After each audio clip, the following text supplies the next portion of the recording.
A word of warning, this podcast explores graphic and disturbing stories and includes some strong language. It therefore may not be suitable for our young listeners or other folks who may find it disturbing. Hello and welcome to a special edition of True Crime Daily, the podcast. I'm your host, Ana Garcia. Today's case is about a mother's search for justice. When Cheryl Williams' son, Mike Williams, didn't return from an early morning duck hunting trip and was presumed dead, eaten by alligators, said the authorities, she could not accept it. Mike was successful, married with a young child, and he was scheduled to go away for a romantic weekend with his wife that night. Miss Cheryl wrote letters to the governor, took ads out in the paper, held up homemade posters in the streets of Tallahassee, took out billboards, and she did this for 17 years. And on that 17th year, the truth finally came out. His wife had been having an affair with his best friend, and the duck hunting trip was just a setup to kill Mike. And they almost got away with it. The wife collected nearly $1.5 million in insurance policies written by the best friend. And then the wife and the best friend married. But when she grew tired of her second husband and tried to divorce him, he turned on her and he confessed everything to police. This is a case that I covered extensively for Crime Watch Daily, and it's a case that you all are interested in because my report has 24 million views on YouTube. Our guest today has written a book about this case called Evil at Lake Seminole. Stephen B. Epstein is an attorney and a true crime author of 3 crime thrillers. Stephen, welcome to the program. It's lovely to have you. Thank you so much, Anna. Really appreciate being here. I want you to know that the reason we invited you was at the request of Mike's mother, Miss Cheryl Williams. She does not like much about what has been written about her son's case, but your book she does value, and she asked me to please bring you on the podcast because she wants to support someone who was told her family's tragedy in a sensitive manner, and that is so important to her. Well, I couldn't be more delighted to have somebody like that in my corner. Cheryl means a whole lot to me, and what she's been through, I couldn't imagine anyone else suffering through. But this is a woman that, as you know, has the grit and perseverance of a marathon runner. And literally, she was running a marathon all those years, and she finally crossed the finish line. An incredible inspiration. I met Cheryl in 2017 when this case was as cold as could be. And I fell in love with her instantly. First of all, she's an incredibly warm human being, and she's also adorable. She wears her hair in these cute little pigtails. She has this beautiful white hair and giant blue eyes, and she's just the kindest, loving person. And we have developed a friendship over the last 7 years to the point that we speak regularly. And the most amazing and touching thing to me is, especially this last year, she called me on Mother's Day. She does that a lot. But when she calls me first, I'm like, I was supposed to call you first. And so she's just very kind and loving. And I learn a lot from the people I interview because it teaches me about the human spirit. It teaches me about how one continues after a tragedy like this. And she's such an inspiration to me, and I adore her. Well, we both share those same views.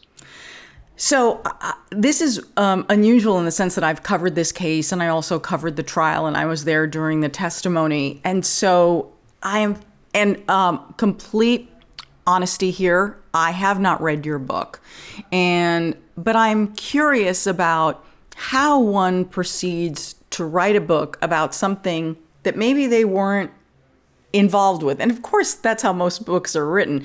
But what was it about this case? I mean, obviously, I think it's a fascinating case, but was there something very special about this that drew you to this case?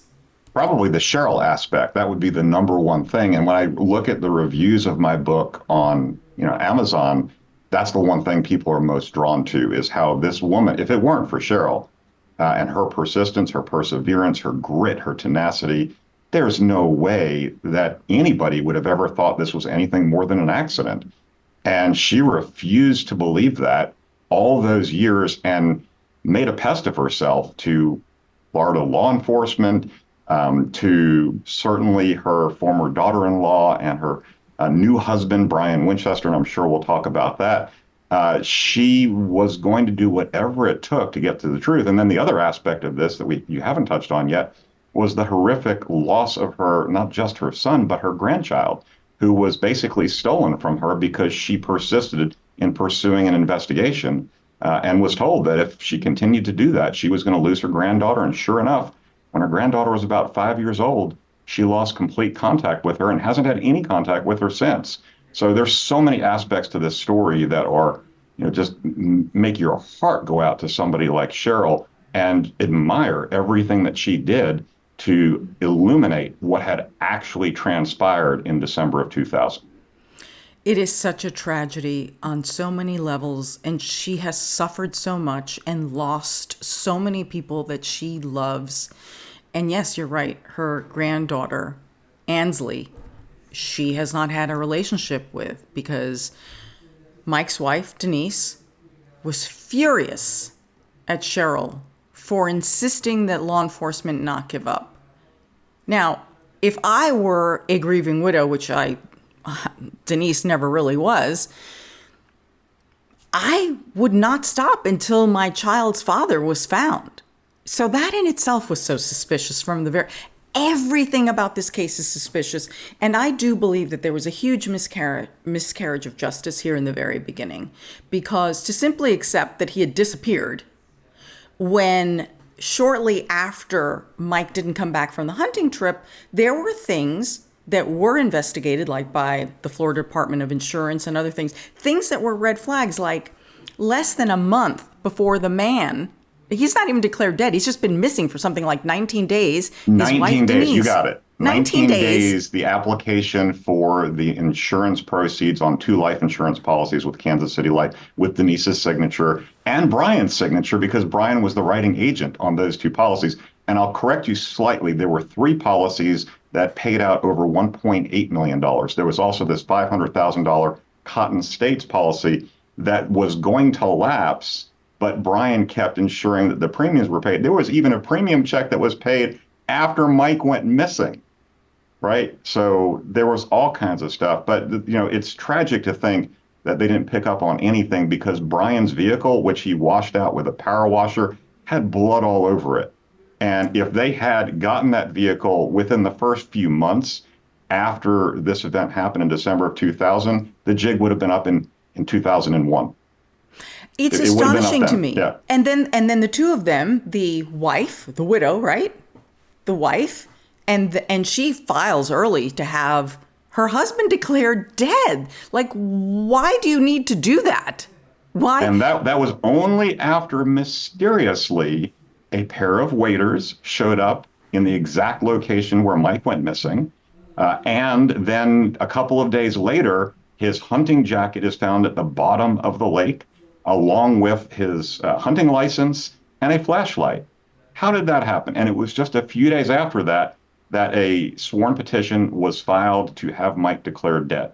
How much of a red flag is that? And the hearing occurred even before Cheryl and Nick, Mike's brother, learned anything about this effort to have Mike declared dead. Insane. And that fishing license, when you look at it, it was pristine. It was in perfect condition, not as if it had been at the bottom of a lake or a swamp for 6 months. It didn't look like that at all. It was all very clean, which made it so suspicious. But it gave her enough to go before a judge and say, well, obviously he's dead. Let's declare him dead. And then she proceeds to have an open relationship with her husband's best friend, and then she ends up marrying him. Like, how do you live in a small town like this and you marry your husband's best friend who wrote the insurance policies which you have benefited from, and yet it's even worse than that, because Brian moved into the house that Mike, through his hard work as an appraiser, was able to purchase right after their daughter was born. They purchased this beautiful home. I've been there. It's stunning. You've been there. I've been there too, yeah. They purchased this beautiful home, and Mike's dead. And before long, guess who's sleeping next to Denise in Mike's bed? And by the way, there were pictures all over the walls of their wedding day, of Mike and Denise's wedding day. And we know they were having an affair, sometimes trysting in that bedroom. prior to Mike's death with those photographs from the wedding all over the wall. And just pretty sick stuff. It is really a disgrace. It is a disgrace. And it was so blatant and in your face. And the shocking part of all of this is that this went on for 17 years. For 17 years. And I do believe it was a disservice to Miss Cheryl and her whole family that the authorities did not look at these obvious red flags and investigate further. Well, to your point about them getting married, it is quite clear in retrospect, the reason they got married was to create their own insurance policy because of the spousal privilege. And I know a little bit about that being a lawyer. They couldn't ever testify against the other because of the spousal privilege, right? So as long as they were married to one another, they had a pretty good insurance policy that neither would squeal. And nobody else knew the truth about what happened. So they were in good shape up until the point in time Denise finally kicked Brian out and said, I can't do this anymore. That was the day that this started to unravel. Amazing. He was a scorned lover and he was going to hit back, and he hit back hard. He's like, I'll tell you everything. I'll tell you the whole scheme. I'll tell you everything. I'll even tell you where Mike's body is. Well, let's get back to that day and the hunting trip. And let's start breaking this case down for everyone because, again, the flags were enormous. Like, they were waving so hard and so fast. It's a miracle they didn't slap everyone in the face that was investigating this case. But yet, they were allowed to carry on. That is a miscarriage of justice. Okay, so Mike Williams, very successful, 31-year-old, and he was married to his high school sweetheart. They had a little girl. Everything was great. He worked in the real estate appraisal business. He was loved by everyone. I mean, such a good guy that the night before he disappeared, he was out there with the Salvation Army ringing a bell and a kettle to raise money, okay? In front of the Walmart, which will figure prominently when we continue the story, but go ahead. That is a good man, is what I'm saying to you, right? That's what I'm telling you. This is a good man, and his life was taken by people who, oh, goodness. Well, they're both behind bars right now, and let's hope that they stay there for a long time. So here's the story as it originally played, was that on the morning of December 16th of 2000, that he was going to go duck hunting in the morning. That's what his wife said. And after duck hunting, they were supposed to go away for a romantic weekend because it was their anniversary. But Mike never came back from his duck hunting trip on Lake Seminole. It was very cold. It was nasty, cold weather in Tallahassee. It was very, very cold. And so a search begins because they think that they have a duck hunter who's gone missing, perhaps has fallen into the water. He's never found. There's a massive, massive search for a few days, and then finally it's called off. He's never found. And as you said, 6 months later, his waders and the flashlight and then his fishing license, hunting license is found. The truth is, let's just tell the truth here. Okay, the truth is, this whole fishing trip was a setup. And this is all based on the testimony of the best friend, lover turned husband, in this case, Brian Winchester. Denise told authorities he went by himself. But the truth was, and no one knew this, was that Mike was meeting his best friend, Brian, to go duck hunting that morning. And the whole plan was, because this was the testimony of Brian Winchester on the stand, was the whole goal was that Mike had to wear his waders, right? And the goal was to push him in the water and for him to drown. And they had actually tried to do it the week before, but Denise chickened out and told Mike not to go duck hunting. So finally, this is the next weekend that they try this. But it didn't work because when he pushed Mike into the water in the boat, he managed to hold on to something like a tree stump. A tree stump. Mm-hmm. And so Brian panics and has to do something because now his plan's not working. So he shoots Mike. I want to play from the court testimony. I want you to hear this in Brian Winchester's own words, describing what I just told you was the original plan and then how it all played out. Here's the testimony. And he was panicking, and I was panicking, and none of this was like going well. I thought it was going to go. And I didn't know what to do. But he started to yell.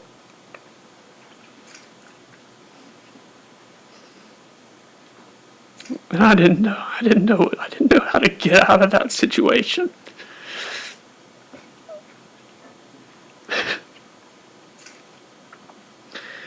And so I had my gun in the boat.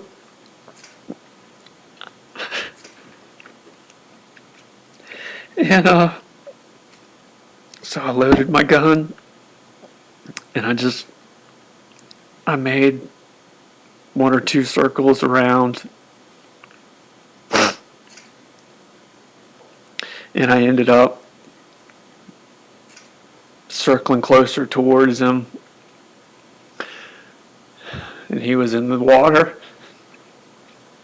And as I passed by, I shot him.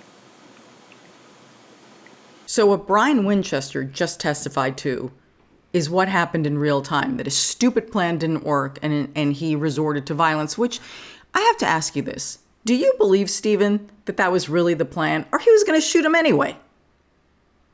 It's hard to know, but judging by Brian's testimony that you just played, you could see how he was in the moment of that situation, about how he was panicking. In fact, he said Mike was panicking. I was panicking.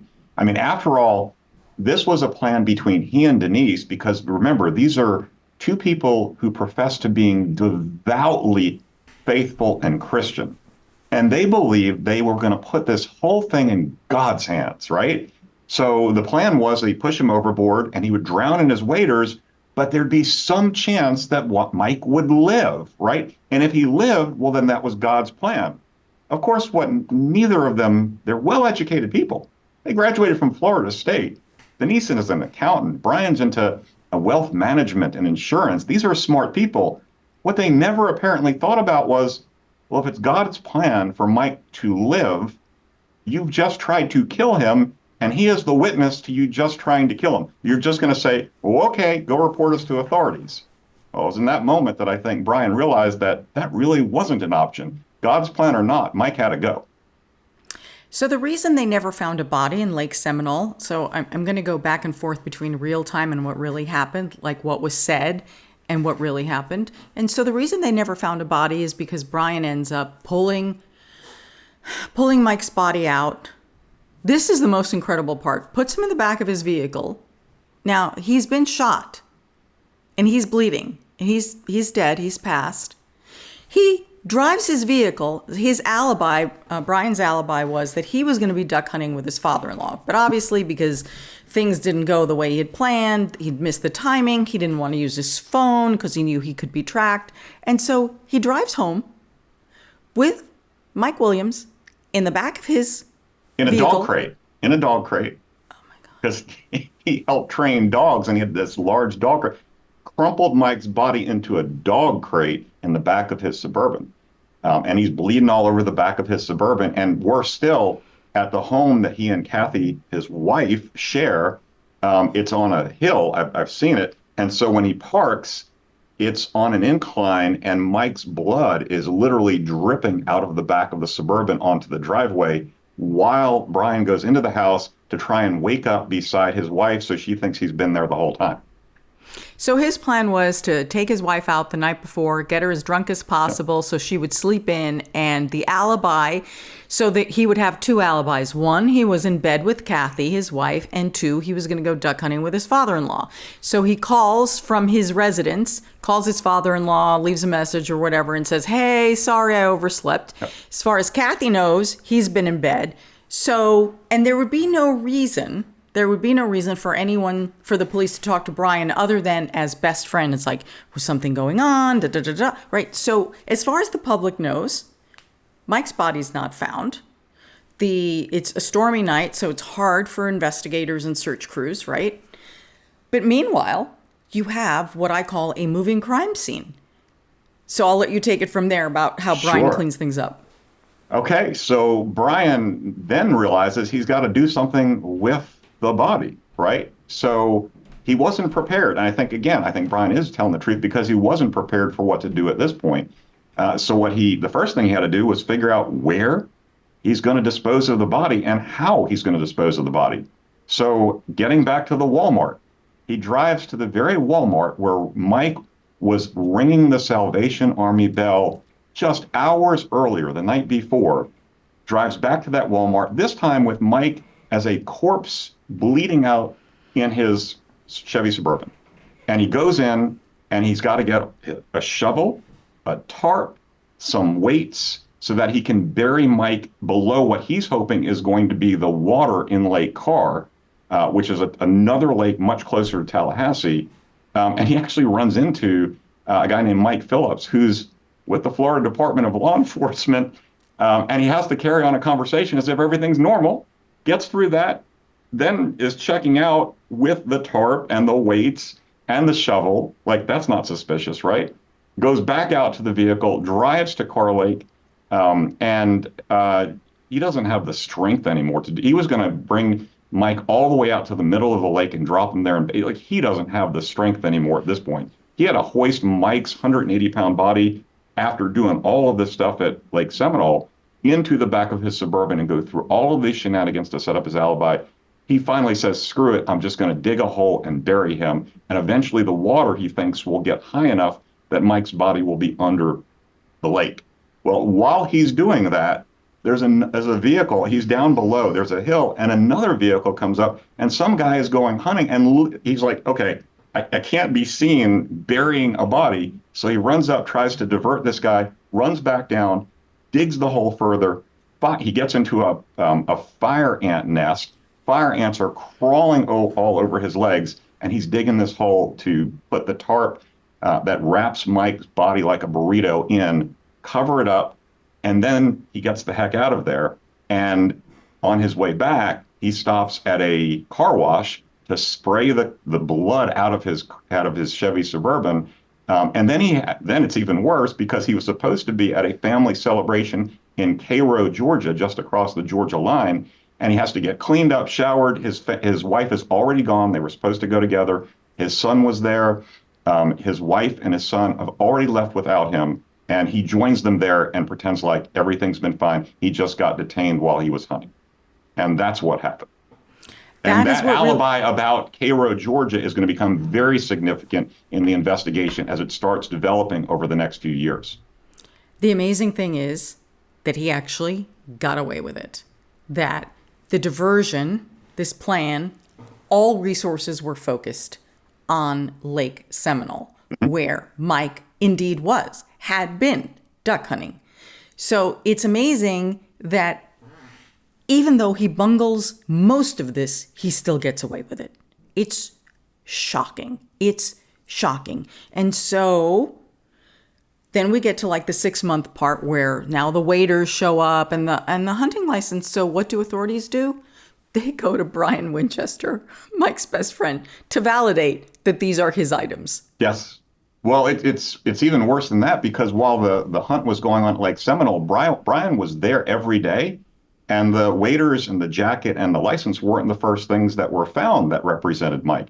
It was a camouflage hat that was found in the first couple of weeks of the search. The search went on for 44 days. Brian was there for most of those days. And I back up. The camouflage hat was actually the second thing that was found. The first thing that was found was Mike's boat. And who was the one to find it at about 2 o'clock in the morning after Mike went missing? It was Brian and his dad on their own boat. And they found with air quotes, Mike's boat that Brian had staged on the shoreline with the motor on. The mistake he made there was it was a full tank of gas. And the motor was in the on position when it was found, which makes no sense. And Mike's shotgun was found zipped up in its case, and it's not even the right shotgun for a duck hunting trip. So you have all these signs that were missed in the early going. But Brian was the one who staged all of these things, and in my view, staged what happened in June of 2001 with the waiters, the jacket, and the hunting license and the flashlight. as you said, they were all found in pristine condition. There's no way they were in the lake for 6 months. But that was after they had gone to see a lawyer about how to get a presumptive death certificate. And the lawyer said, we don't have enough. Well, Brian made sure there was enough by staging that as well. Just unbelievable for how long they got away. Blatant, and yet with so many mistakes. So in this time period, several things are going on. So Miss Cheryl does not want to give up. She is not believing this whole thing. She's told that the reason they haven't found Mike's body is because he was probably eaten by alligators. And, she does research on this, and she says, well, it was, as I said, it was very cold that day. And apparently, alligators do not feed when it is that cold. They go into a state of hibernation because when they're cold, they don't move. They just stay where they are and wait for it to warm up enough so that they can go gather food. And they never found even parts of Mike. So all of this was it was just unusual. It just didn't make any sense. And when I met Miss Cheryl, for 17 years, she had not run out of gas by any means. But at this point, everyone's heard her complaints, right? It's been 17 years, and she never stopped. She wrote those letters to the governor. She put up the billboards. There she is with her little pigtail standing out there with these little posters just in the street, trying to get attention, calling reporters, calling the police, the billboards, and all of that, the ads, the billboards, everything, she paid for with her babysitting money. She raised a lot of the wonderful people who are in Tallahassee right now. She's raised just about everybody's child in that town. And out of her double-wide trailer, that was both her home and her workplace. Absolutely. So I met Miss Cheryl in the summer of 2016. We were investigating this as a cold case for Crime Watch Daily at the time. So this is 16 years into Mike's disappearance. And when I first met Miss Cheryl in Tallahassee that summer, it was July, the first thing she said to me was, everybody thinks I'm crazy. And I said to her, oh no, you are not crazy. There is nothing crazy about this woman. And she starts telling me about the whole, they said my son was eaten by an alligator, and that to me sounded like preposterous. This is ridiculous. She said, no, but that was the, official ruling for a while. And she had all the documentation, and I was just stunned because all of this sounded insane. All of it sounded insane, and that there were two people who really might have the key to figuring out what would have happened here. Very suspicious. So I sat down for this interview with Miss Cheryl, and then she shares with me that the retribution for her asking and pursuing a criminal investigation, she paid the second ultimate price. She lost her granddaughter because her daughter-in-law told her, if you continue, you will never see your granddaughter again. So this is a clip from the interview. After Mike disappeared, she threatened me. She said, if you do anything to get a criminal investigation, you're going to lose access to Ansley, my granddaughter. I'd already lost my husband. I lost Michael, and now she's telling me I'm going to lose Ansley. I said, what if that were Ansley missing? Would you not look for her? She said, that's different. I have to go on with my life. I don't ever want to hear Mike's name. I don't ever want to see Mike's face. That sounds so cruel to me. So cruel. Now that we know Denise's involvement in the murder of Mike Williams, her husband, so you've taken this woman's son, you've taken his life, and now you are taking her grandchild. That is diabolical. Yeah, and actually, there were two separate occasions where Denise made that threat. The first occasion was the first time that Cheryl had put Mike's photograph in the newspaper, the Tallahassee Democrat. That was in August of 2001, 8 months after he went missing. He was part of a missing persons story. And Denise summoned Cheryl to her and Mike's home, Centennial Oaks, and said, I don't ever want to see Mike's picture in the newspaper again. I don't want to hear anything more about this. If you persist in trying to get more attention about this story, it wasn't even about law enforcement at that point. If you persist in trying to get more attention about this story, you're going to lose Ansley. That was August of 2001. And notably, she didn't pull Ansley away from her then. At that point, Brian and Denise were not a public couple. It was only in January of 2005, and about the time of Cheryl's birthday, when Denise and Brian were already a public couple, that the second threat occurred, and that occurred at Cheryl's trailer in her kitchen, where they both were there making this threat to her, and they eventually stormed out of there when Cheryl said, I will not stop. I will not stop until I find out what happened, and both of you know what happened. That was the point, January of 2005, that they made good on the threat, both she and Brian, that she would never see her granddaughter Ansley again, and she never has. And she never saw her in a courtroom. We'll get to that at her resentencing, but she's never voluntarily been together with Ansley after then because Denise saw to it that she never would be. And here's the sad part, because Cheryl and I have talked a lot about this estrangement, a lot. And it's very, very painful for her. It kills her. And, the only thing I add to this, and I am not in any way defending Ansley here, but from a child's perspective, your father disappears, presumed dead. It's a very scary thing for a child. This girl and now this young woman has lost her father in a horrific, tragic way. Then this man moves into the home. He's now your stepdad. And then you're I think she would have been in college, right? I think, was she in college or in high school when her mother was arrested? Her mother was arrested in May of 2018. And it was literally on her 19th birthday. It was Ansley's 19th birthday, the day that Denise was arrested for the murder of Ansley's father. But getting to your point, she was raised by her father's killers, both of them. She was brainwashed into believing that everything that was being said about them somehow being involved were vicious lies, and that the worst perpetrator of the vicious lies was her crazy, crazy grandmother, Miss Cheryl. She's been told since she was 19 months old, the day that her dad was killed, that her grandmother was crazy. And after all these years, she believes it. It's just so sad. It's just so sad. And I keep hoping that as she matures, and just grows up and tries to, it's just a lot for a young person to process. I mean, she is a victim here. It is so much for this young woman to process.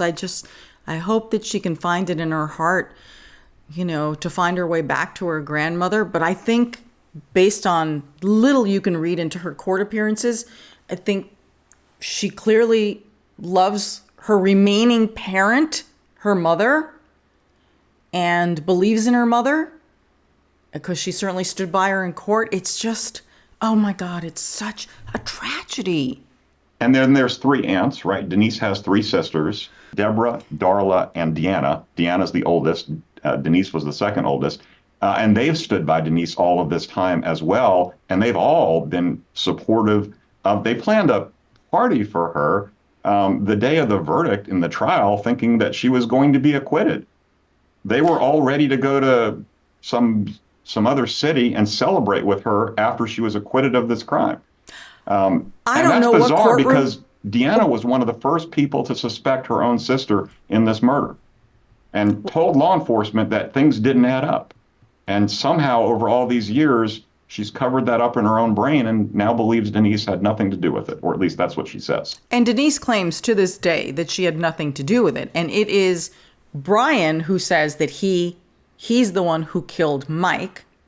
And so one could question how much her involvement was, but frankly, the fact that she's filing for insurance policies and all this other stuff, it's just there is no plausible deniability here. Okay, Anna, can I get to the most glaring fact I found in my research? Okay. Thursday night in the Centennial Oaks home was Friends Night.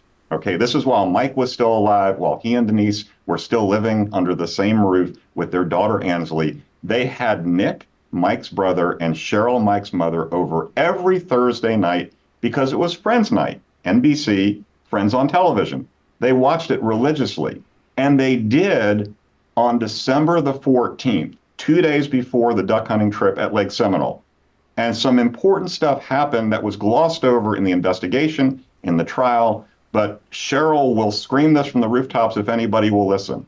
That was the night that Denise looked at her and said, Mike and I are trying to have another baby.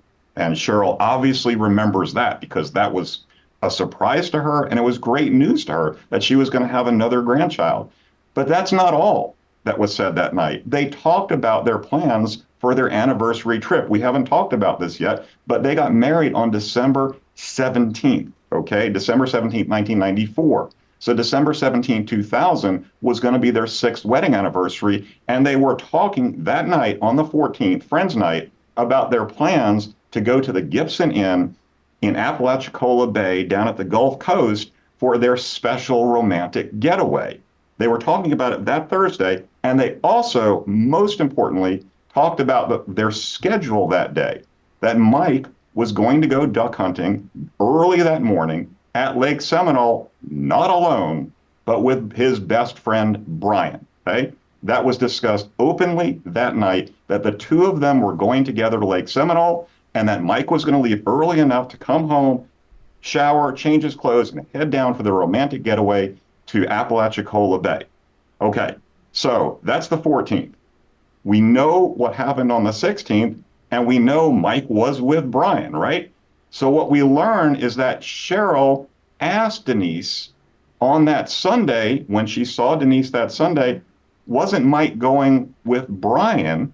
And Denise tells him, no, Brian actually called at about 3 o'clock in the morning, said he wasn't going to be able to go because he was going to Cairo, Georgia with Kathy for this family get-together. And Mike told her that he was going to have to go alone, okay? And so in the affidavit that she filed for the presumptive death certificate, she talks about, one, not even learning about the trip to Apalachicola Bay, that Denise didn't learn about that until the day before, that Denise didn't know until the day before that Mike had planned this surprise trip.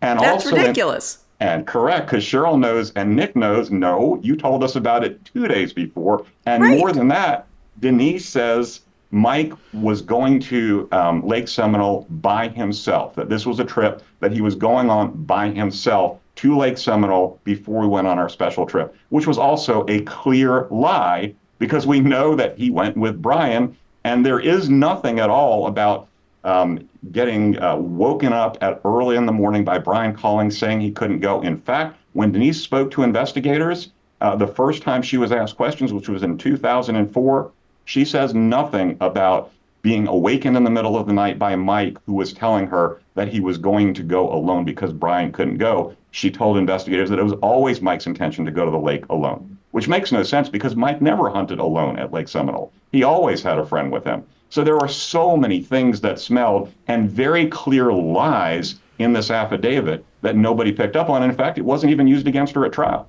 No, it again, they just went on in such a blatant manner and no repercussions for any of these actions and any of these lies. So not only no repercussions, $1.8 million in the bank that helped them live a remarkably good life for the next 17 years. Oh, absolutely. Buying properties all over the place, including this fabulous lakefront home that became Brian's undoing after Denise kicked him out at Lake McBride, which is near where his father lived and where he grew up.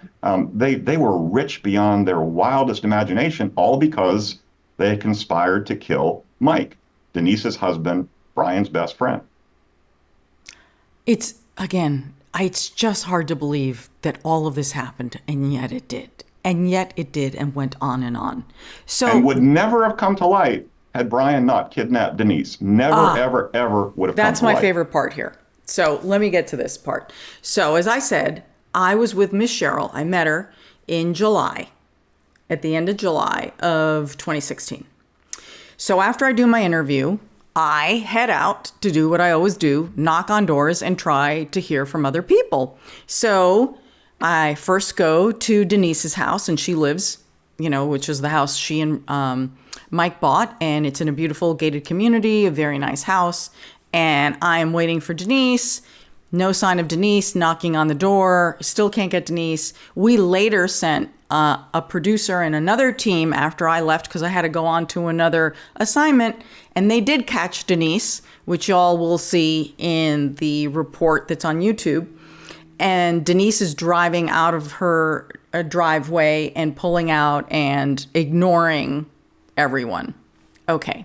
While I am still in Tallahassee, after I go to Denise's house, I go to Brian Winchester's family business. And I go looking for him, knocking on doors. I leave my business card.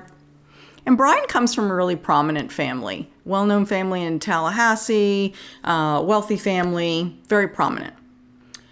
So what I didn't know at the time was what was going on underneath the surface of everything. And I can't tell you how many times I think of this one LAPD officer who once got me out of a very bad situation when I knocked on a door and it went south real fast. And he said to me, "What exactly do you think is going to happen when you knock on someone's door? You have no idea what's going on in there. You have no idea." He's like reading me the riot act. It's like, you are a crazy woman.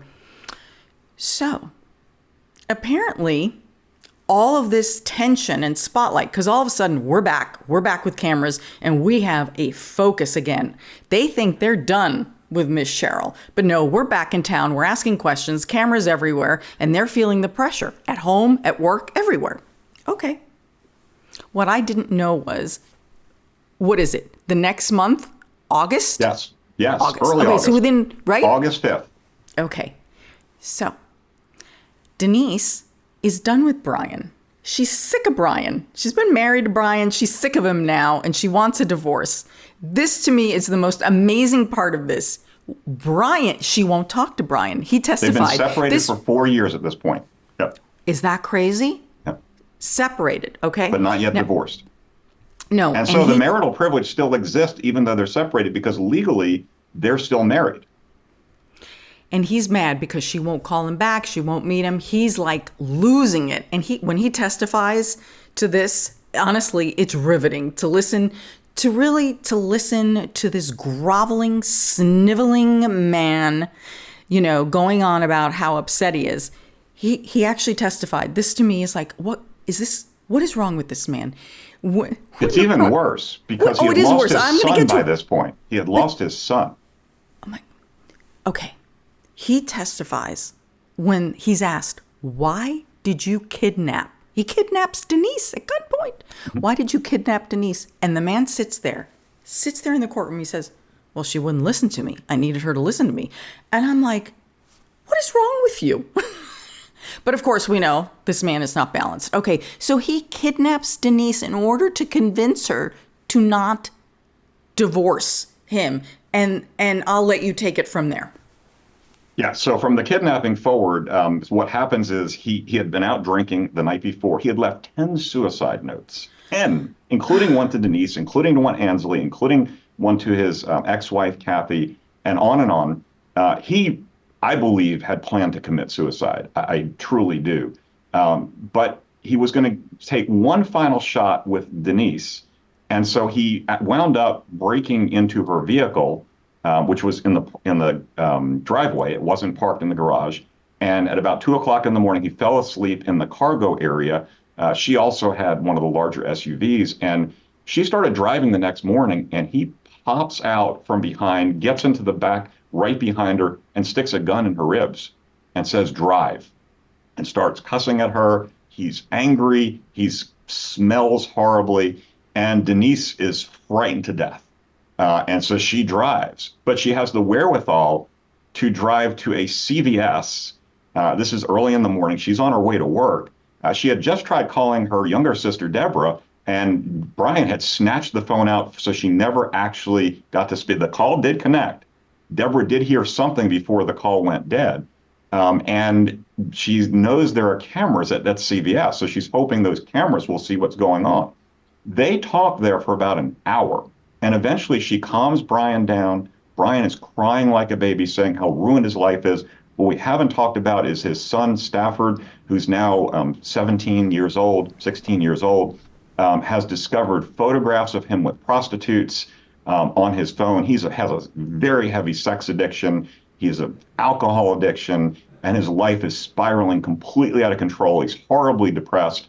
And he's lost his son now because his son won't speak to him based upon what he's seen. His ex-wife, Kathy, knows all about the prostitutes. His mother is dying of cancer at the same time. Literally, the world is going into the you-know-what for him. And so he had nothing to lose at that point. He thought he was going to commit suicide, but he took one final chance to convince Denise not to divorce him. And she calms him down and has him believing they will meet later that day and try and talk things through. She drives him back to where he had parked his Suburban, drops him off. It's funny almost. He starts driving, and all of a sudden they're on the road side by side. She's heading to her job, which is at Florida State, and he's side by side with her, and sheepishly he waves to her as if they hadn't just spent the last hour with a gun in her ribs. And Denise has no plans at that point to go public with what just happened because she knows the dark secrets the two of them are hiding. And the last thing she wants to do is be sitting with law enforcement talking about Brian. Well, as it turns out, her sister calls her back. The sister that had only heard a word and then it got cut off. Her sister's husband, guess what? He's a police officer with the Tallahassee Police Department. And so he gets on the phone with Denise and he says, Denise, you are going straight to the Leon County Sheriff's Office and you're going to talk about what just happened. They need to know this is not something you can sweep under the rug. And that is the only reason Denise wound up spilling her guts about the kidnapping, not about anything with Mike, at Leon County Sheriff's Office the same day that Brian had kidnapped her, the same day that law enforcement would go arrest Brian at his office at Winchester Financial. Denise is in Leon County Sheriff's Office for hours, and eventually the Florida Department of Law Enforcement sends its ace guy, Mike Devaney, in there to start talking with Denise about Mike and what had happened to Mike. And it's almost cringeworthy watching Denise's eyes and her facial expression as she's thinking, how do I steer this conversation away from the subject of Mike? That's not what I want to talk about. Unbelievable. And that turn of events, the fact that she rejected Brian, he kidnaps her, and then she goes to the police, that was the unraveling of their secret pact to never tell what happened. Because then Brian, the spurned lover here, he's bitter and he's angry. Well, hold on one second. I'm going to push back, Anna. Okay, go ahead. He gets a message to Denise, a message that would figure prominently at the trial. He wants Denise to know that he's not talking, and he uses Kathy as his messenger to tell Denise that he's not talking, so that Denise doesn't, I mean, he's already in for kidnapping, and he may go away for, 10 years, 15 years. He doesn't want this to turn into a murder rap for him. So he wants to keep Denise quiet, and the way he does that is to tell Kathy, who's extremely good friends with Denise up till this point, to tell Kathy to tell Denise that he's not talking. And that message was relayed to Denise, and it would figure prominently in another conversation with Denise that happened in 2018, just before Denise was indicted for Mike's murder. But it took about a year for Brian to finally realize that his best way forward was to confess to authorities what he knew about Mike.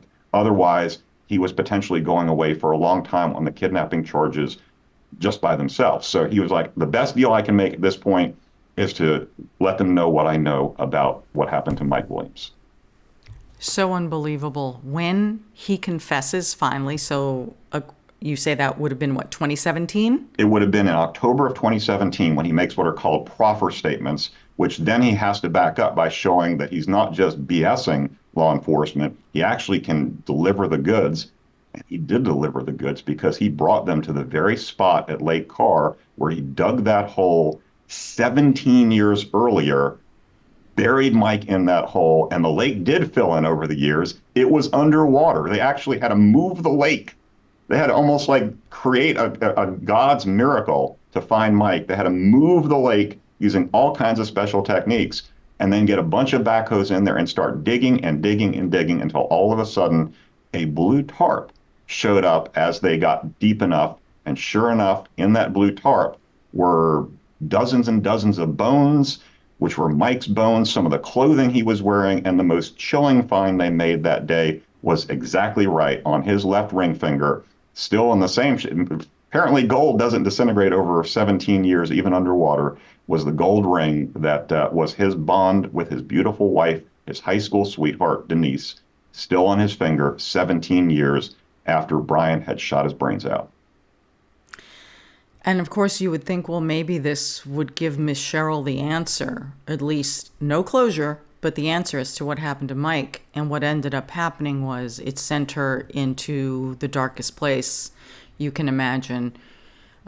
She wanted to believe Mike might still be alive. That was the first point where she allowed herself to finally recognize that Mike was not alive. And she could not talk to anyone for months. She was very depressed and in a very dark place for months, trying to process not only that Mike was for sure dead, but now the details of who and how and why, which was darker than anything you can imagine, because it wasn't an accident. You know, it's not like, oh, this happened and then these idiots covered it up. No, that was not. This was all deliberate and planned. And so it was very, very hard for her. It was one of the darkest moments for her. I was astonished that Brian cut what I think, honestly, for him is a pretty good deal. Because think about this. The deal he cuts is he will get time for the kidnapping. What did he get? 20 years on kidnapping? He did, yes. He agreed to 20 years. He didn't agree to 20 years. As it turned out, he and his attorney believed he would get less than 10. And when the state attorney's office asked for 40 years, they believed that they had reneged on the deal. But there was no deal as to the amount of time. That was going to be left up to the judge.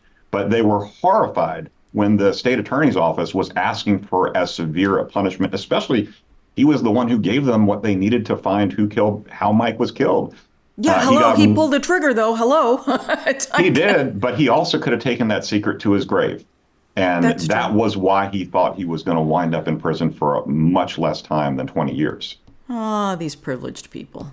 But it was a deal with the devil. In fact, the chapter in my book about the proffer and what Brian did and said in order to confess, the title of that chapter is Deal with the Devil. It is a deal. It is a deal with the devil. And yes. I think it is a sweet deal for him. So he gets the 20 years on the kidnapping charge, and he gets full immunity on the murder charge. And as part of this, he has to reveal where Mike is, and he did. And then he has to testify against Denise. And really, all the evidence against Denise is basically Brian's testimony. Plus the inferences you can draw from Denise fighting so hard to keep Cheryl at bay and keep her from not only fighting, but literally taking Ansley away from her because she persisted in getting an investigation going. Why would she do that if she were innocent of this crime? It makes no sense. So Denise was, she didn't testify, but Denise's own words as expressed to Cheryl were also a powerful part of the evidence the prosecution put on. It wasn't just what Brian said. It was made believable by Denise's own words and actions during those 17 years. And then Denise's words, the final thing we haven't talked about, is that conversation with Kathy. Again, coming back to Kathy being the messenger from Brian to Denise that let her know that I'm not talking. Well, the reason why that was significant is because only Denise would have known what Brian wasn't talking about. Right. And this conversation went on for some 22 minutes. It was a recorded conversation. Denise had no idea. Yeah, I was going to say, didn't Denise, not Denise, excuse me, didn't Kathy, Brian's wife, cooperate with authorities? She was wired. And so the authorities were listening to this conversation saying, this woman isn't reacting like, what are you talking about? Kathy's saying, I knew you loved Mike. And I was married to Brian, and yet I knew something was going on. And I knew y'all were having an affair. And why did you kill him? Why couldn't it be divorce? Why did you have to kill him?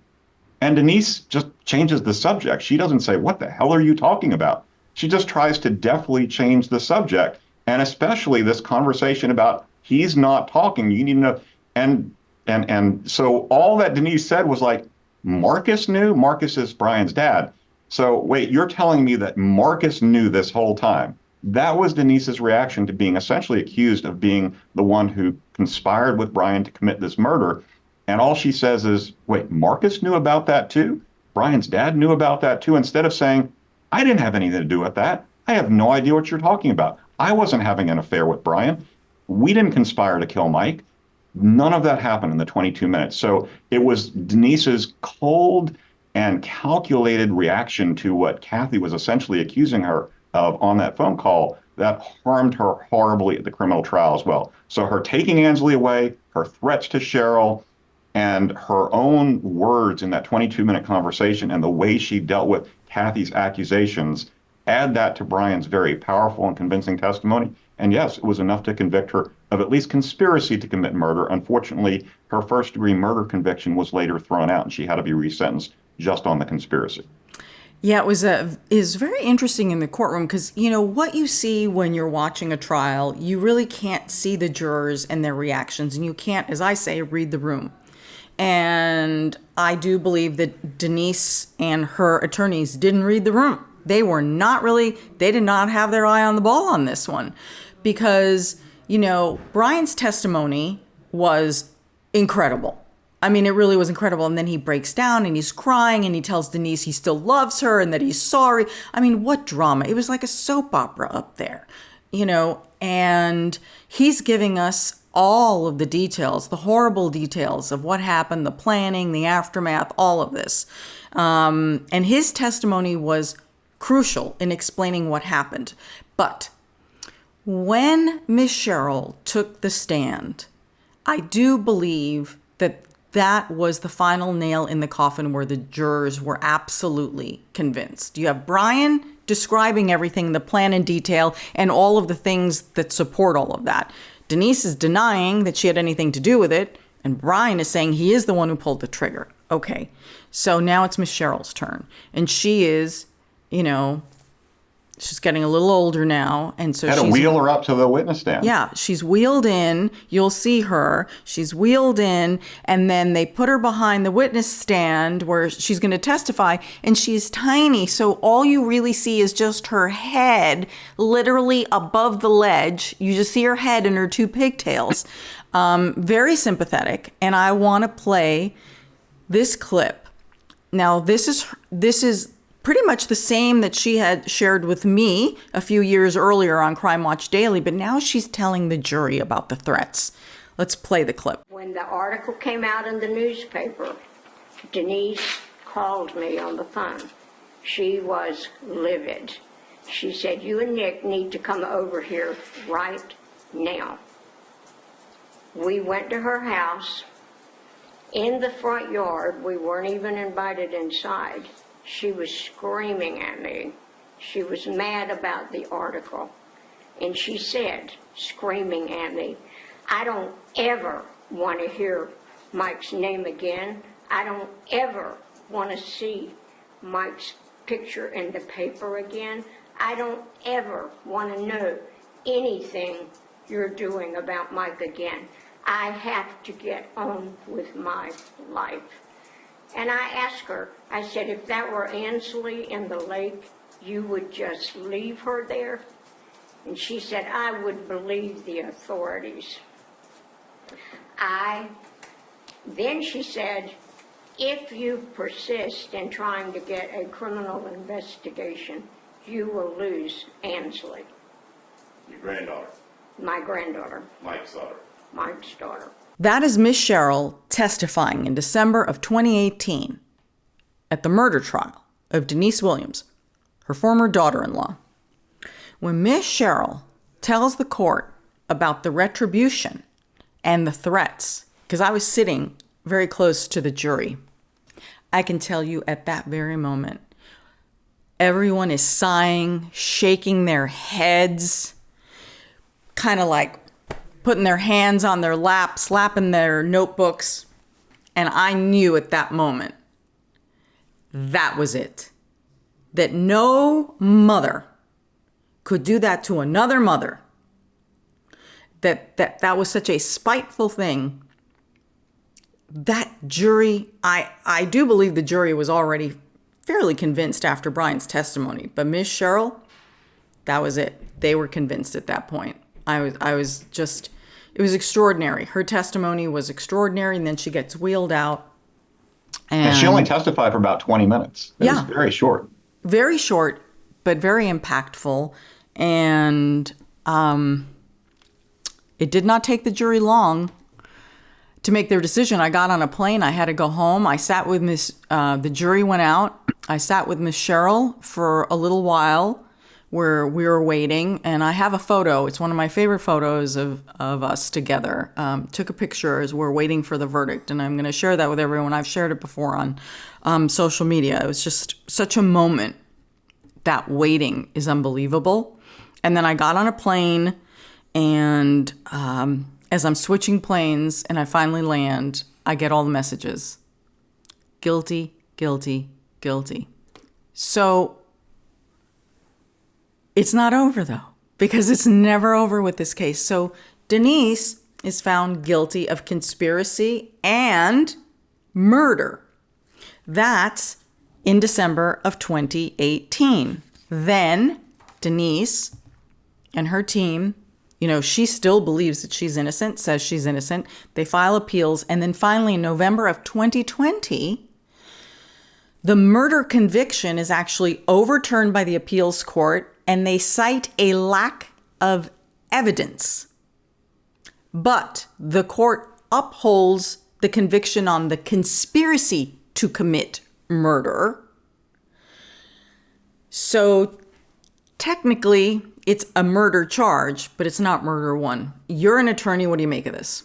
No, so I will tell you the reason. It's kind of in the weeds, but the reason why the appellate court, I think, correctly concluded that Denise could not be guilty as a principal to first-degree murder is there has to be some active involvement in the crime itself to convict someone in Florida of first-degree murder. And Brian's testimony, as riveting as it was, he never said what Denise did in relation to the morning of December 16th, 2000 itself. Now, he did in his proffer talk about how Denise had to give Mike extra special permission because it was their anniversary, and basically shoved him out the door and said, "Go, I want you to go." If that had come out during the trial and been in evidence, I think the first-degree murder conviction would have stood. But it didn't. That never came out of Brian's mouth. The questions weren't asked. And so all you had was Brian describing the lead up to that morning and all of their discussions about what they were going to do, but without describing anything that Denise actively did to get Mike to go on this hunting trip. And without that, correctly under Florida law, it was not first-degree murder, which carries a mandatory life in prison. So instead, the maximum punishment for conspiracy to commit first-degree murder is 30 years. Denise had already been sentenced to 30 years on that count, but fairly she had to be resentenced because that was kind of a throwaway charge. Denise had already been sentenced to a mandatory life in prison sentence. So when Judge Hankinson initially sentenced her, whatever she got on the conspiracy count really didn't matter because she was being sentenced to life. Now that this was the only charge that she was convicted of, she had to be sentenced again. Judge Hankinson had already retired, and so another judge steps in to do the sentencing. And this sentencing proceeding is wild because all of Denise's sisters share their information about Denise. Denise comes out of prison. She talks to the judge, and here comes Ansley strolling down the aisle. They actually close the courtroom. They don't let cameras in. And she literally bumps into Cheryl's wheelchair as she walks by her, doesn't make eye contact with her, and tells the judge why mom needs to be set free. They were actually looking for the judge to say, "Time served. You can now leave." All the wonderful things she's done in prison, that she never committed this crime. Ansley said, "My mother never would have done anything like this." It was all Brian.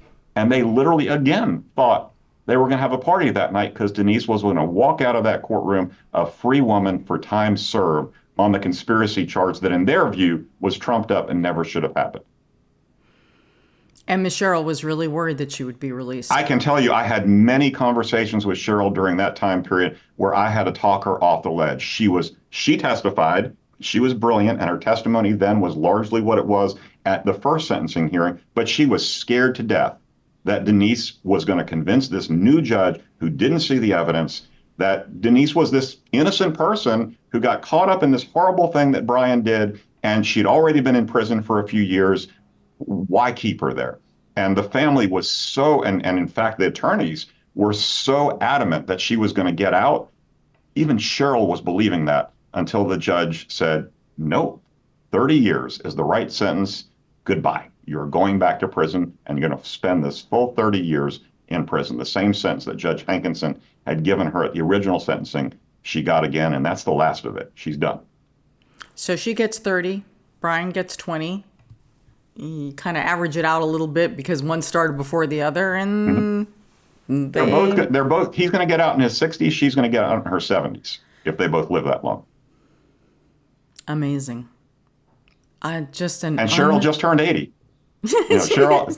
So it's 2024. 24 years, nearly a quarter of a century has gone by. Cheryl went from being in her mid 50s to being 80 during this entire time period. It is an incredible, horrible, violent tragedy that has fallen on the Williams family. And Cheryl, we didn't even talk about this, lost her husband the year before. She lost her husband due to a freak accident and some malpractice in the hospital, and he's gone. And then this happens the year later, and then she loses Ansley. And she's still, as you said, the sweetest. She asks me about my wife all the time. Every time we speak, she asks me about the trips that I go on, about my kids. She's as sweet and thoughtful and a human being as you'll ever meet, despite everything that has happened to her and everything that she could be bitter about. She's not. She's a terrific human being. And it's because of her that finally justice was done in this case. It is because of her. It is because of her. You know, a mother's power, love, and will can truly make a difference. I just wish that the justice system had taken her more seriously early on. And it breaks my heart to think that maybe, you know, these two families were treated differently because Brian Winchester came from money and Miss Cheryl was a hardworking woman in a double wide. And I gotta wonder whether the justice system looked at them equally. I don't think so. Yeah. Well, at least today, it is Miss Cheryl who is talking to people like you and me and making us feel special. And Brian Winchester and Denise Williams Winchester, Merrill, whatever name you want to give to her, she's going to spend the vast majority of the rest of her life in prison. But she got 17 years. She did, but they were looking over their shoulder those 17 years, looking up at billboards that Cheryl was putting up all over Tallahassee, looking in the newspaper, seeing the ads that Cheryl had put in the newspaper, seeing the posters on the telephone poles that Cheryl made sure were put all over the neighborhoods, seeing Miss Cheryl as they came out of their community church because she was there with her picket sign. So she was in their heads. And in fact, Brian basically admitted that from the witness stand. She was in their heads the whole time. I hope she's still in their heads. I hope she's driving them nuts. I hope she haunts them every night. Oh my goodness. Well, this has just been an unbelievable conversation. The one thing about Cheryl is because she's such a kind woman and she has raised so many children. Yes. She's raised so many children. She has this wonderful support system around her. Not all of these people that she's raised are children, but I met them when I was in Tallahassee, and I've become, friends with them on social media, or we message each other or phone calls or anything like that. And I want to do an acknowledgement to this group of very strong women who are by Cheryl and stand by Cheryl and have been with Cheryl through all of this. Many of them knew Mike. So I just want to acknowledge Denise, Maria, Georgiana, Maria, Sarah, Carrie, and Rosalind, because they're the ones who keep an eye on Miss Cheryl. They really do. They really do. And I appreciate all of you. You all are wonderful women, just like... It's the things that, as a reporter, you don't always include in your stories. It's not just the backstory. It's the real life of a human being, of a life, of a community, and you see that in action. And a crime affects not only the victim survivors, but a whole community. And this crime affected a whole community. A whole community. So I thank you so much, Stephen. I thank you so much for joining us. I do want to talk a little bit before we go about your interest in a very, very niche part of crimes and murders committed in couples. That, as I was reading your on your website, you know, you're a divorced family law attorney, but you write about relationships with which otherwise are like kind of normal, and then they go to this extreme. I'm curious about that. Yeah, I mean, to me, that's always been. So when I've been a true crime reader over the course of my life, I've read books that are just like that. Fatal Vision, you know, the Jeffrey McDonald case, I think is the first true crime book I read, which was about the murder of this wife and her children on a military base in Fayetteville, North Carolina.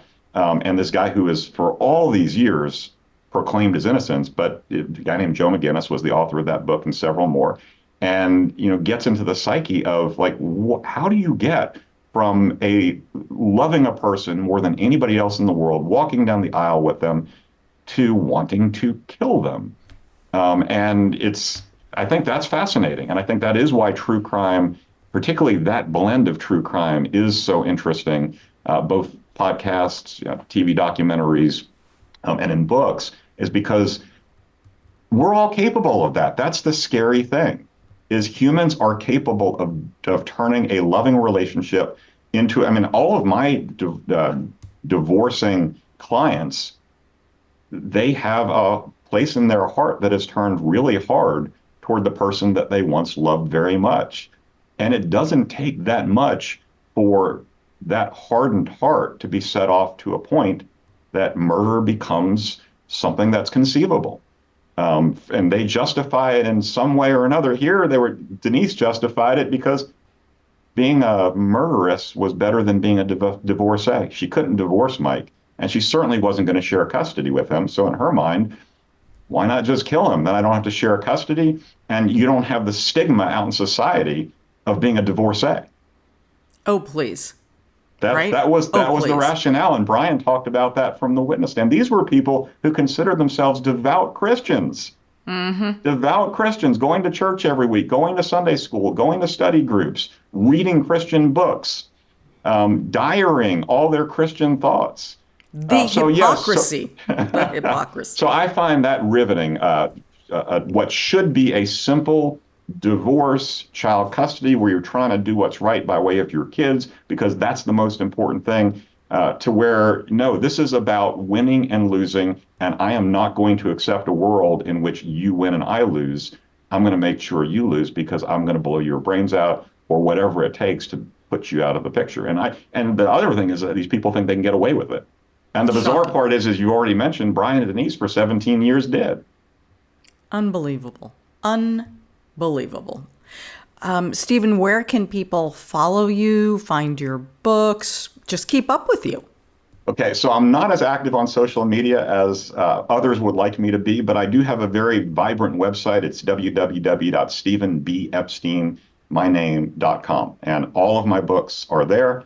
I will tell you that my next book that I'm working on right now is not about, I'm taking a leap outside of the comfort zone that we just talked about. It's about a bank robbery gone bad where 4 security guards got killed in the process of somebody robbing a bank in Denver, Colorado in 1991. The book is going to be called Deadly Heist.